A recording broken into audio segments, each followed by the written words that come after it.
მარი ანტუანეტას პორტრეტი შვილებთან ერთად. ეს ელიზაბეტ ვიჟე-ლებრენის ნამუშევარია, რომელიც მხატვარმა 1787 წელს შექმნა. ცნობილია, რომ ელიზაბეტ ვიჟე-ლებრენი დედოფლის საყვარელი პორტრეტისტი იყო. ამ ტილოს შექმნისას მხატვრის ერთ-ერთი მთავარი მიზანი საზოგადოებისთვის დედოფლის როგორც მზრუნველი მოსიყვარულე დედის სახის ჩვენება გახლდათ. საქმე იმაშია, რომ 1785 წლის ივლისში საფრანგეთის რევოლუციამდე სულ ცოტა ხნით ადრე დედოფალი სკანდალში გახვიეს. იმის მიუხედავად, რომ დედოფლის უდანაშაულობა დამტკიცდა, მომხდარმა მისი რეპუტაცია შებრალა. დედოფლის გარშემო განვითარებულმა მოვლენებმა საზოგადოებაში აზრთა სხვადასხვაობა გამოიწვია. შემდგომ კი ამას საფრანგეთის რევოლუცია და დედოფლის გილიოტინაზე ასვლა მოჰყვა.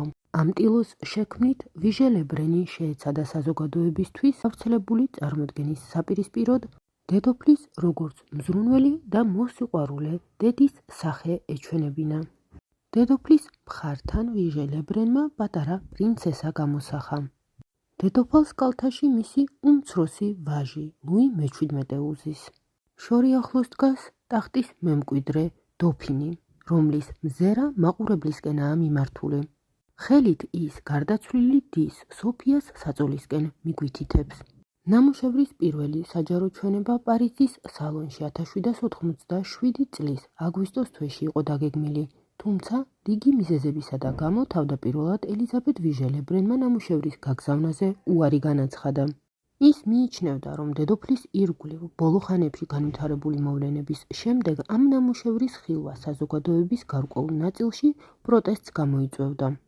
თუმცა ადმინისტრაცია მხატვარს დაჟინებით მოუწოდებდა დაუყოვნებლივ გაეგზავნა ნამუშევარი სალონში გამოსაფენად.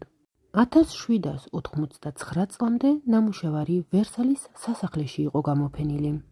საფრანგეთის რევოლუციის დროს ის ეროვნულ კოლექციებში ინახებოდა. მოგვიანებით ლუი ფილიპე პირველის მმართველობის პერიოდში ტილო ვერსალის მუზეუმს გადასცეს. ამჟამად მარი ლუიზა ელიზაბეტ ვიჟე-ლებრენის ნამუშევარი ვერსალის სასახლის ეროვნულ მუზეუმში ინახება.